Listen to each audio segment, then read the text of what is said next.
Hello and welcome to another Ourdadsstamps video. Having covered the stamps of Ceylon in my last video, I thought this would be a good time to have a look at the stamps of India. Now, the stamps of India is a vast topic, and I will try and do my best to cover the basics and give you an insight of what there is available. There are many people out there with far more knowledge than I have, but at least I can give an introduction, and if you want to take it further, you can look for more professional advice.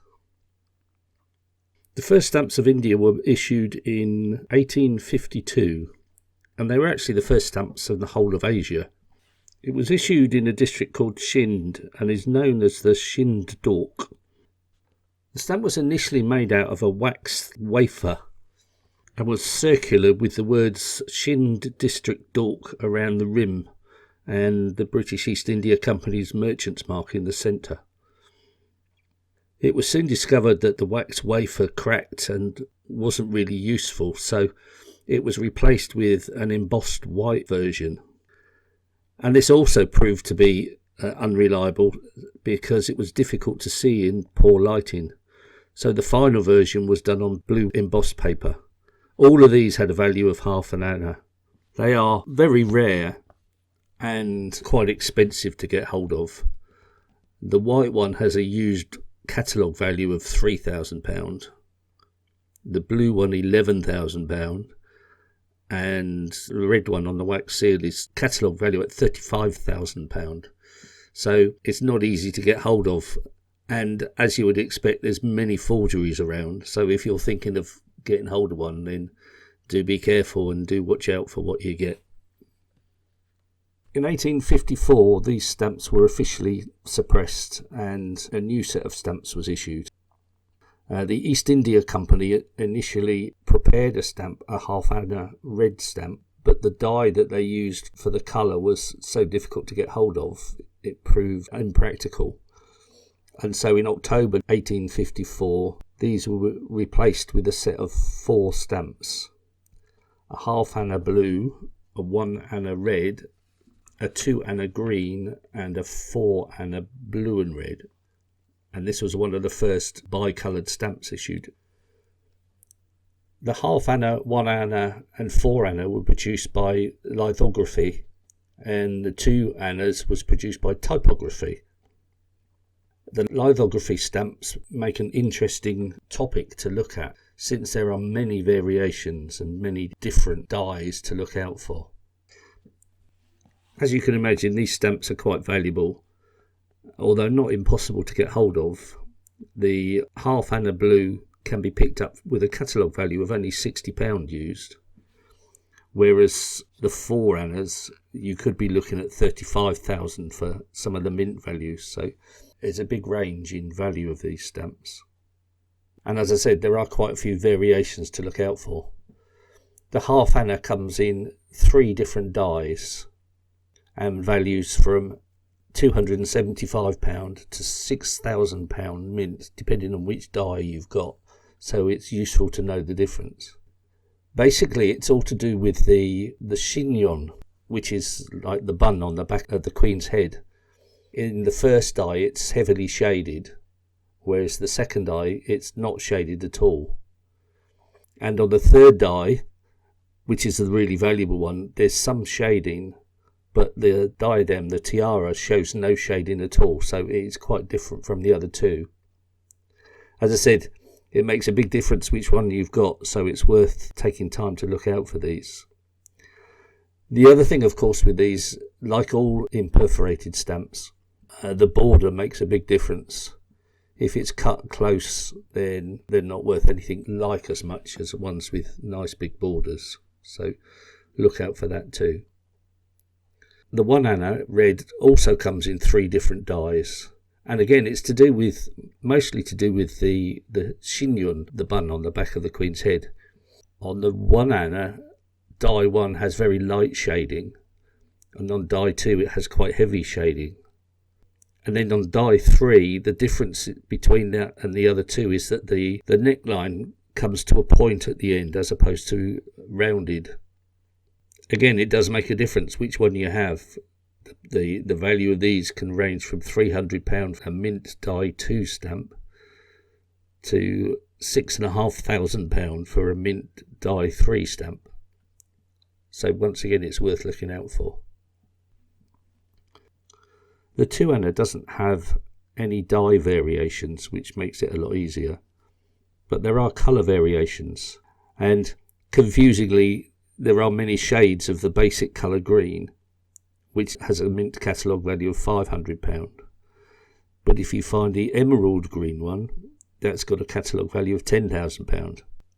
As is often the case, it's good to know your colours, but as always with these, you can really only guarantee it's the right colour by buying from a recognised dealer, or by at least having one to compare it with. It's not easy. The 4 anna stamp produces a whole new ball game of variations. This was printed in 2 parts. The frame was printed first, and then the head in the centre was printed afterwards. And there are 2 different dies for the frame and 4 different dies for the head.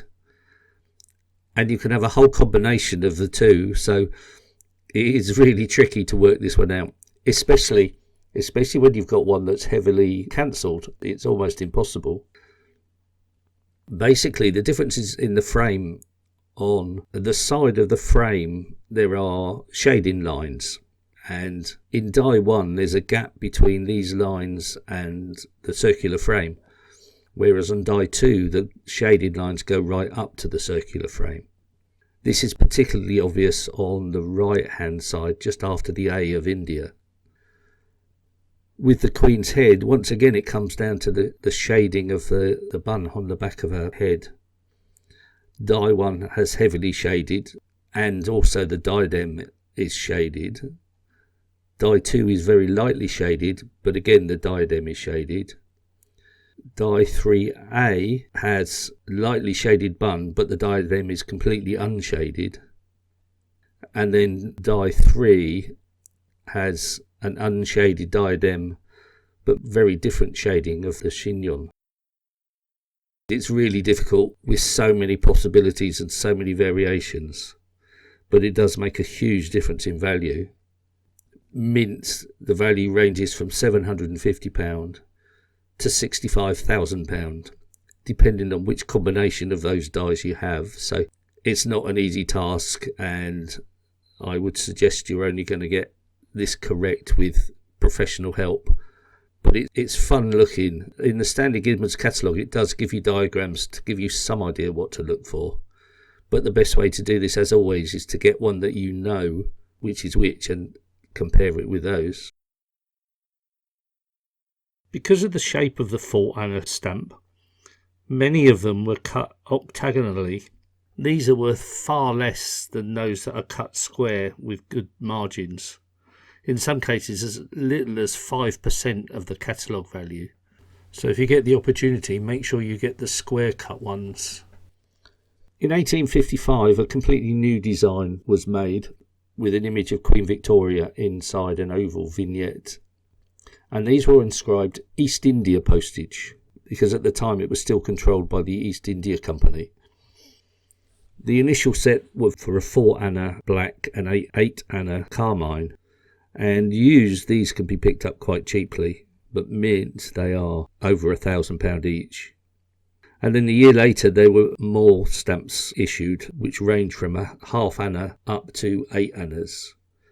And with this set there's some variations of colour and a couple of different dyes as well, so it's worth looking at to make sure you've got the right ones.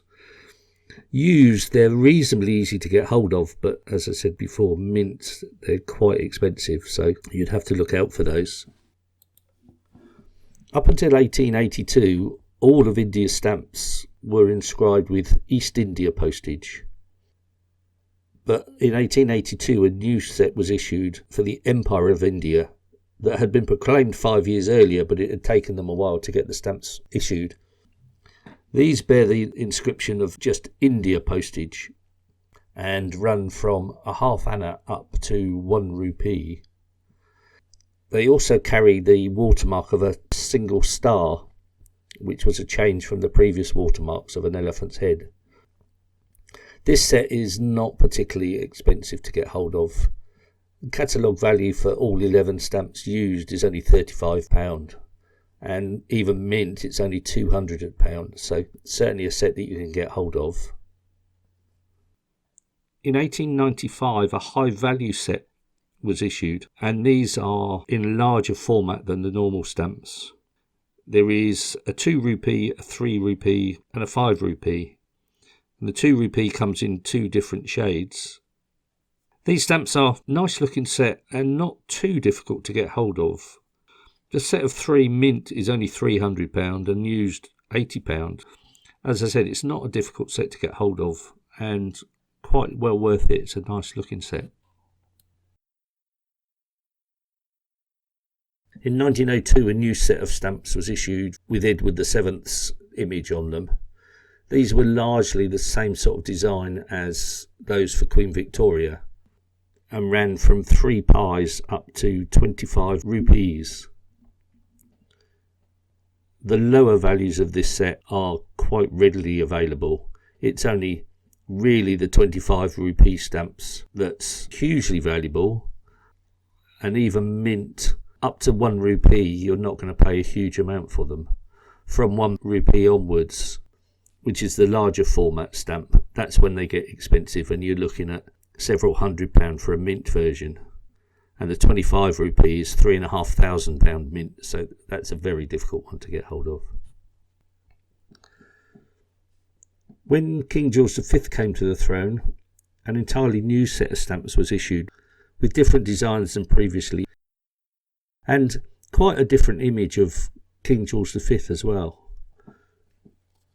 This set runs from 3 pies up to 25 rupees again, and comes in 2 variations. The first set in 1911 was on paper watermarked with a single star, and in 1926 it was on paper watermarked with multiple stars. The set with a single star tends to be more valuable than the multiple star set, but once again the low values are quite easy to get hold of, both mint and used, and not particularly expensive. It's only when you get to the larger format, once again over 1 rupee, that the prices start to go up.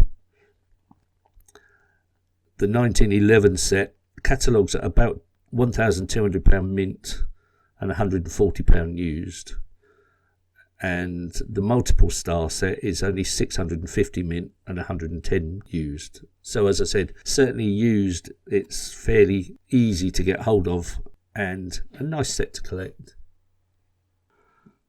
One thing to look out for with this set is there are some variations. Certainly there's different shades of many of the stamps, and it's worth looking at the listed shades to make sure you've got them all. But also be wary of the 2 Anna 6 pi stamp, which is in ultramarine, but there's 2 different designs. At a quick glance it's easy to miss them, but it's obvious when you look closely. But because they are both of the same colour and the same value, it's possible to not notice that. Also with the multiple star watermarked set, there are 2 different types. Another set was brought out later. Some of them are inscribed India Postage and Revenue. Others are just inscribed India Postage. And apart from that, they look identical. Neither of them are particularly valuable or particularly expensive, but just beware that you can have 2 different sets and 2 different types of stamp. There are some really attractive looking sets in King George V era from India. In 1931, there's a set of 6 stamps to commemorate the inauguration of New Delhi. And they're a really nice looking set. Not hugely expensive, but not that cheap. Mint they catalogue at £38, used at £50. Most of that value is taken up with the high value 1 rupee stamp. But as I said, they are a really nice set to look at. Additionally, the Silver Jubilee set in 1935. This was very different from the other Silver Jubilee designs, but again makes a really nice set. 7 stamps catalogued at £42 mint and only £18 used. So once again, you can get some very nice looking stamps from King George V. In 1937, the King George VI set was issued. And this is slightly unusual in that there were 4 stamps issued in small format of just King George VI's image. And then there's another 8 stamps in a larger format with an image of King George VI on the right and a picture on the left-hand side. And finally, there were 6 high-value stamps with the larger image similar to that used with King George V. This set runs from 3 pies up to 25 rupees. Catalogues at £600, mint £140 used. But once again, it's only the high value 25 rupees and 15 rupees that are really expensive. This set was replaced in 1940 with another design. All small format stamps with the King's image on them, running from 3 pies up to 12 annas. And then there's a 14 anna with pictorial stamp. This set used is pennies. The whole set of 14 stamps catalogues are only £4. Mint is slightly more at £50, but very easy to get hold of, and you will have probably seen many of these in basic collections. But nevertheless, still worth looking at and still worth getting the whole set, especially if you can get them mint.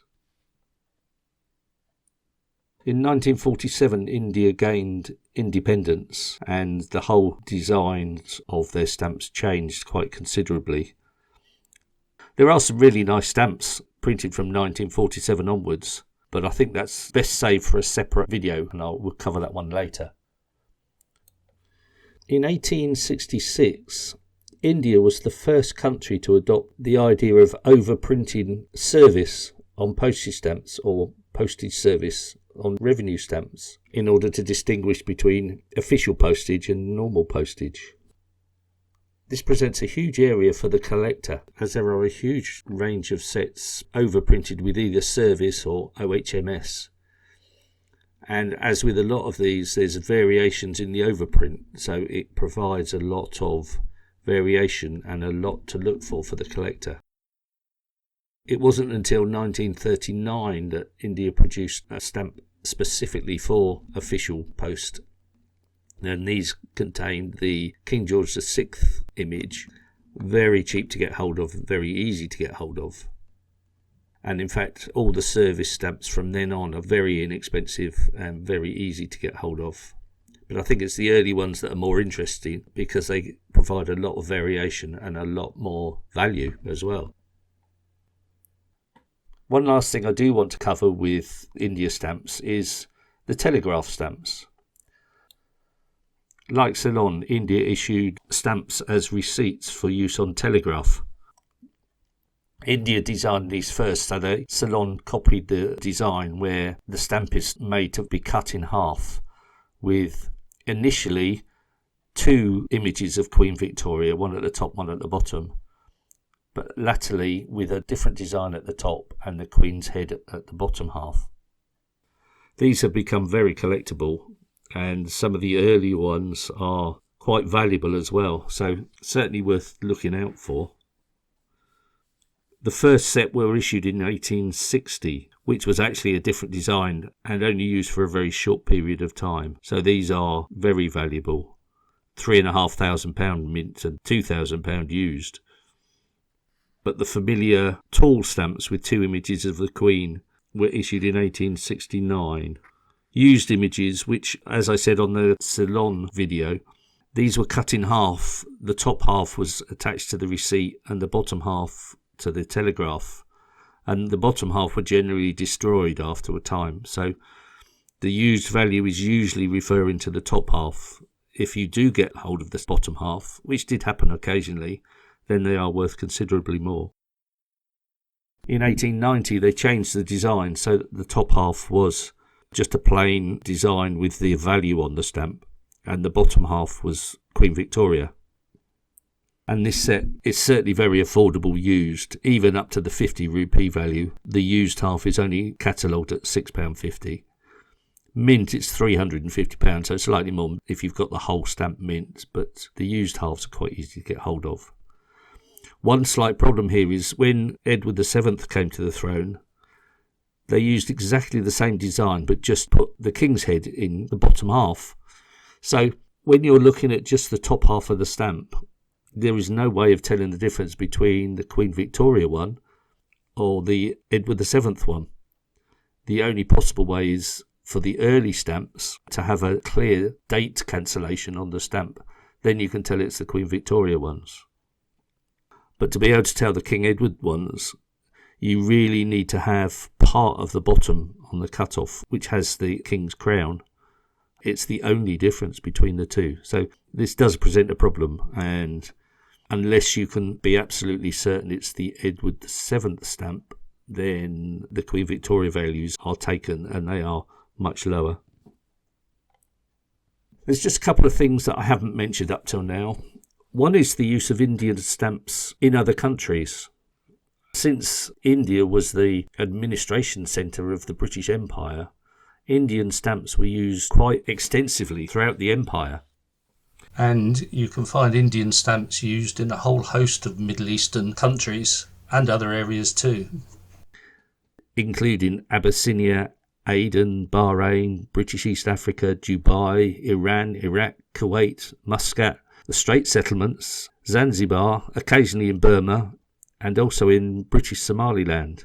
So there's an awful lot of stamps to look out for, and if you've got hundreds of Queen Victoria stamps, then it's worth looking out to see whether the postmark is actually from one of these countries. They do turn up. Depending on the country, they're not necessarily hugely valuable, but they are something different and something worth collecting.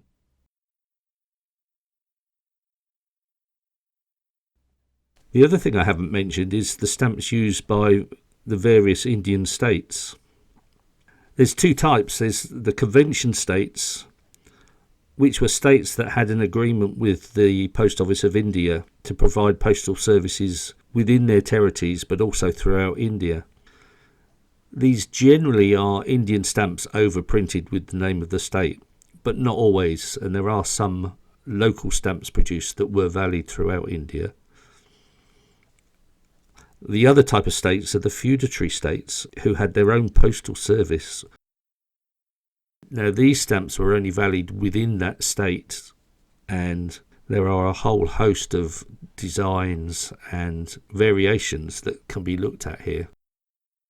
In fact, this is such a complex area that it is believed there are still many unknown variations and unknown stamps that exist from this collection. So it's definitely an area worth looking at, but not one that I really know that much about.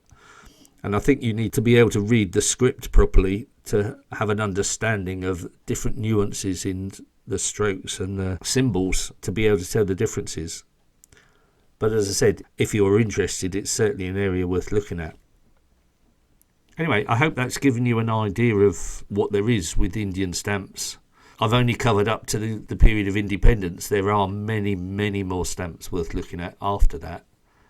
But just going up to 1947, there's enough to pique your interest and certainly enough variations to look at. So thank you for watching, and we'll see you again in another couple of weeks.